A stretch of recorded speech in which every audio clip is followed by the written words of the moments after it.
burasirazuba bwa Repubulika Iharanira Demokarasi ya Kongo ibintu bigomeje gucika hagati y'igisirikare cy'Abavetura n'ingabo za Repubulika Iharanira Demokarasi ya Kongo. Ni imirwano iri kubera mu bice bigiye bitandukanye. Reka mbanze gusuhuza nkwifuriza ikaze ukomeje gukurikira Rwanda 24 News TV, umuyoboro ukugezaho amakuru agezweho kandi amakuru aba yizewe mu burasirazuba bwa Repubulika Iharanira Demokarasi ya Kongo, aho bigomeje gucikira muri Kivu y'Amajyaruguru. Tukaba rero tuje muri studio muri kino gitondo cya tariki 2 z'ukwezi kwa gatandatu 2024 tukuzana amakuru akomeye cyane arimo avugwa muri kino gitondo cya kare. Tukaba turi buze kuyarambura ku buryo bukomeye cyane, gusa turaza kubakira kuri izi ngingo z'ingenzi zikurikira. Turabwira ko turongeye guca agasuzuguro ku buryo bukomeye, ifata abasirikare b'afaridisi bagera kuri 50 bose bafashe amatekwa muri ambushi Karundura. Kino gisirikare cy'Abavetura cyateze zino ngabo za faridisi. Tunakubwira ko igisirikare cya faridisi cyatangaje impamvu nyamukuru kiri gukenera gufata iyi Kanyabanyonga. Aya makuru yose yaje kurambura ndetse turaza kwikoza no mu gihugu cy'u Burundi. Tukubwire ko abaturage bakomeje gusaba ko leta yakura abasirikare babo bakomeje kubica abigacika ndetse no kugwa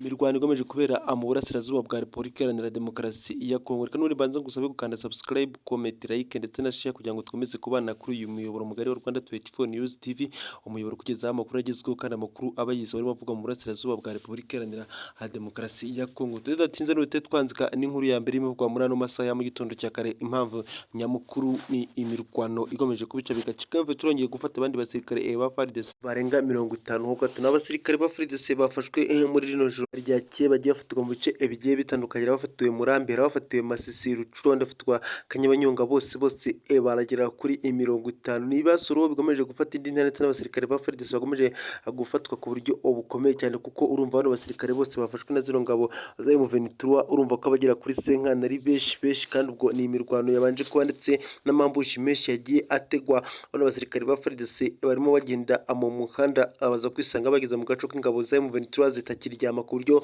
bazamaze kurakazwa n'igisirikare cya FARDC. No mpamvu bakomeje kugenda bafata indi ntara ndetse no kurwana ku buryo bukomeye cyane. Ibiro byose biragenda bishimangira ko M23 n'ubundi igomeje kugenda igarika igisirikare cya FARDC mu mirwano igomeje kugenda ibera mu bice bigiye bitandukanye, kandi nako bakomeza gutangaza ko bazakomeza gufata n'ubundi n'ibindi bice ndetse n'abasirikare ba FARDC mu gihe cyose bataremera inzira yo kubareka ndetse no kureka kurasa mu baturage, nk'uko M23 ikomeza kugenda ibisaba ino leta ya Kinshasa ko bagomba guhagarika ubwicanyi bukomeje gukorerwa abaturage, ndetse bakanasaba abasirikare ba FARDC guhagarika ubu bwicanyi bukomeje gukorerwa abano baturage bari gukorwamo n'igisirikare cya Wazalendo kiza ku murongo w'imbere mu kwica abano baturage. Ibiro byose biragenda bigaragaza ko M23 n'ubundi yagomeje kugenda irakara cyane, niyo mpamvu ikomeje kugenda itega amambushi menshi. Kino gisirikare cya Repubulika Iharanira Demokarasi ya Kongo nacyo kikisanga cyamaze kugera mu gatego. Abasirikare benshi bari gufatwa ndetse bari kujyanwa ari benshi.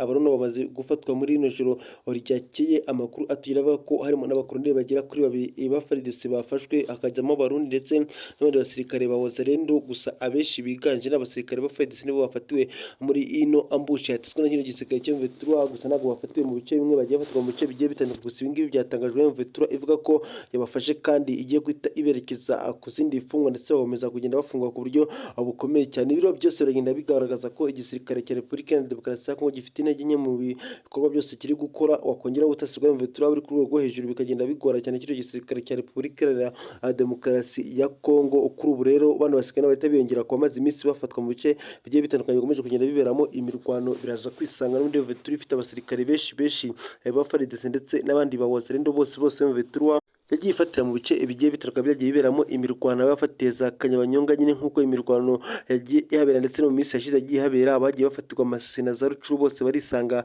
mu kigo cya gisirikare bafunze, ndetse ubwo nabo baraza guhita bagerwa mu kigo cya gisirikare kandi bakomeze gufungwa nk'imfungwa nyine z'intambara nk'uko amategeko y'intambara aba abigena. N'ubundi kino gisirikare cy'Abavetura kiravuga ko kizakomeza gufata abandi ndetse no gukomeza kugaba ibitero mu gihe cyose bano basirikare ba FARDC batagomba cyangwa se batari kwemera guhagarika ubwicanyi bukomeje gukorerwa abaturage b'abanyamulenge batuye mu bice bigiye bitandukanye bikotorwa na kino gisirikare cya M23. Bano basigaye bafashwe nyuma y'imirwano ikomeye cyane n'ubundi yabaye mu bice bigiye bitandukanye. Ku munsi w'ejo hashize nibwo imirwano Karundura yabaye, bano basirikare basaga naho ari abasigaye kandi bari bake, urumva ntabwo bari bashyitse kuba barwana n'ingabo za M23. Niyo mpamvu baje kwisanga mu gaco bikarangira bamanitse amaboko kuko bari bake ugereranyije n'ingabo za M23, kuko muri bino bice bya Kivu y'Amajyaruguru hafi ya bose abasirikare bari kuhakurwa ku buryo bukomeye bajyanwa mu mujyi wa Goma. Niyo mpamvu bano basirikare ba FARDC bahise bafatwa nyuma yo kubona ko bageze muri ambushi bakamanika amaboko ko babonaga ko aho nta kindi gisigaye kuko ntabwo bari benshi, kuko umva M23 yamaze kubatega ivuga ati ni benshi, iza kwizanga rero kino baza guhita bamanika amaboko. Abasirikare tsinda bariyongera kubafashwe, gusa ako bano basirikare bamaze gufatwa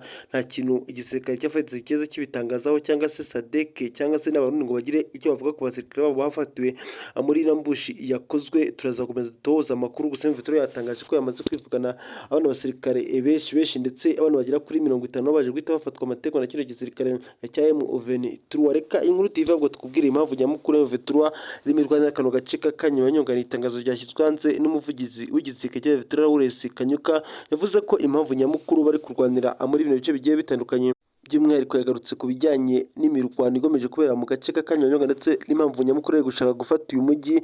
Yasobanura avuga ko bo icyo bashyize imbere ari ukurwana ndetse ari no kwirwanaho ku bitero bikomeje kugenda abigabwa muri bino bice bigiye bitandukanye. Yavuze ko rero ino Kanyabanyonga ariyo nzira nyamukuru igomeza kunyura mu kino gisirikare cya FARDC kizavuye ibitero mu bice bigiye bitandukanye, by'umwihariko muri iyi Masisi niho nyamukuru, urabona ko ino Kanyabanyonga n'ubundi yegeranye na Masisi ku buryo bukomeye, kuko n'umujyi wa Kanyabanyonga ubarizwa muri Rubero. Rubere kabihana imbibi na Masisi ku buryo bukomeye cyane. Niyo mpamvu M23 igomeje ivuga ko impamvu nyamukuru iri gufunga bino bice ishaka gufata kugira ngo ifunge ubwicanyi bukomeje kugenda bukorwa, ndetse n'abantu basirikare ba FARDC ariho barimo bakomeza kunyuza intwaro ndetse n'abasirikare banyizana bakaza kwica mu bice bikontorwa n'ingabo za M23. Yavuze ko nta kindi kintu nyamukuru gishyizwe imbere ko bari gufata kano gace ka Kanyabanyonga, kuko ngo impamvu nyamukuru ko bagakeneye kugira ngo bafunge amayira, dore ko batangaza ko bagomeje kwirwanaho, ndetse bavuze ko bizoroha cyane mu gihe baba bafunze ino Kanyabanyonga, kuko ngo bizahagarika ubwicanyi bukomeje kugenda abuza gukorerwa abaturage b'abanyamurenge batuye muri za Masisi, kuko ari no nzira rero nyamukuru yanyuzwagamo na kino gisirikare cya Repubulika ya Demokarasi ya Kongo, akanyuzwamo Wazalendo FDL bakaza baje gukora ubwicanyi muri bino bice bikontorwa n'ingabo za M23. Bakomeje batangaza ko kano gace ka Kanyabanyonga nibamara kugafata ku buryo babwiriwe, ndetse bazahita banafunga imihanda yose, ndetse bagashyiraho n'ubugenzuzi bukomeye cyane mu gihe cyose igisirikare cya Repubulika ya Demokarasi ya Kongo kizaba kimaze gusuka muri uyu mujyi. Kongera kwinjiramo bizagorana, gusa ntabwo ari umujyi gusa, ko n'indi mijyi yose M23 yagiye yigarura ntago cyo gisirikare cya Repubulika ya Demokarasi ya Kongo kongera kucyaka uno mujyi kiwatse zino ngabo za M23 byaragwanye, kuko kuri ubu ngubu imyaka imaze kuba ibiri barwana, ntago igisirikare cya FARDC cyeze kigira na gato cyatsimbura ku ngabo za M23 ngo zibe zasubira inyuma. Reka nta mujyi n'umwe bigeze bafata ngo twumve M23 yawatswe na cyo gisirikare cya FARDC, usibye FDLR. Wazalendo bose nabo nuko nguko ntago ibintu biboroheye, n'abarundi nabo nta gace na kamwe, dore ko SADC ku munsi w'ejo hashize aribwo yatangaje ko wari igihugu bitero ku gisirikare cya M23, ngo byabayeho ni inkuba yabakubise, ndetse ibi byageze no muri Afurika y'Epfo. Bamenyeshwa amakuru ko abasirikare bamaze kugwa muri bino bitero byabereye muri Kivu y'Amajyaruguru. Byose biza gutuma umwe ugomeza kuba mubi hagati ya kino gisirikare cya Repubulika ya Demokarasi ya Kongo n'ingabo za M23 zikomeje kugenda zibakwitira mu bice bigiye bitandukanye. Kuri ubu rero n'ubundi abana basirikare na Kanyabanyonga nabo bamaze gutangira kuyitakaza ku buryo bukomeye cyane, dore ko amakuru atubwira ko M23 yamaze gushyira ibitwaro bikomeye cyane muri bino bice, ndetse n'amasasu yakomeje kumvikana mu masaha y'ijoro ubwo M23 yamaraga kugera muri no nkambi. Gusa amakuru akavuga ko abana basirikare ba FARDC n'ubundi bobo bamaze bamwe guhunga bava muri bino bice, kuko ngo M23 abamaze kubona ko ikomeye ku buryo budasanzwe. Niyo mpamvu ibikoresho byabo nyirizina byinshi bamaze kubyerekeza mu mujyi wa Goma kugira ngo bajye kurwana bari hamwe, dore ko byose rero byagiye bishyirwaho itegeko kugira ngo baze kwegerana bagwanire muri uno mujyi wa Goma nyirizina, dore ko ibikoresho byabo mu mujyi wa Goma bamaze kubipanga hafi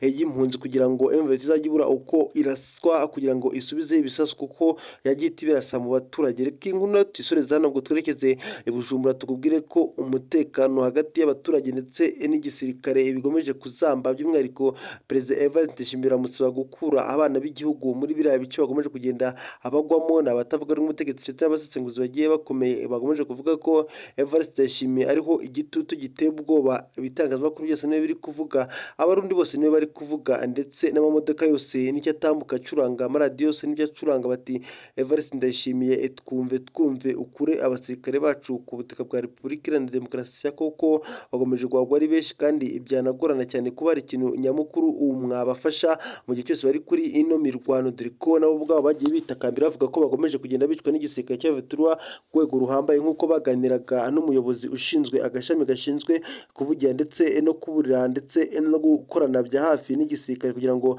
batabarize kino gisirikare nyine kiri mu Kandoyi Pacifique ninahazwe bagiranye ibiganiro bigiye bikomeye kuri ubu rero bino biganiro byose nibyo biri gucurangwa ku maradiyo ku bitangazamakuru ku ma YouTube channel nibyo biri gushyirwaho ku butaka bw'u Burundi bati Evariste Ndayishimiye nakore byose nakore bano basirikare kuri buno butaka bwa Repubulika Iharanira Demokarasi bagomeje kugenda bahagwa ku buryo bukomeye cyane. Reka rero n'ubundi ngushimire twari dukomeje kubana mu makuru yacu yaragezweho muri ano masaha ya mu gitondo ni tariki 2 z'ukwezi kwa gatandatu 2024 n'ubundi ngusaba gukanda subscribe comment like ndetse na share kugira ngo twemeze kubana kuri uyu muyoboro mugari w'u Rwanda 24 News TV umuyoboro kugezaho amakuru agezweho kandi amakuru aba agizwe arimo avuga mu burasirazuba bwa Repubulika Iharanira Demokarasi ya Kongo.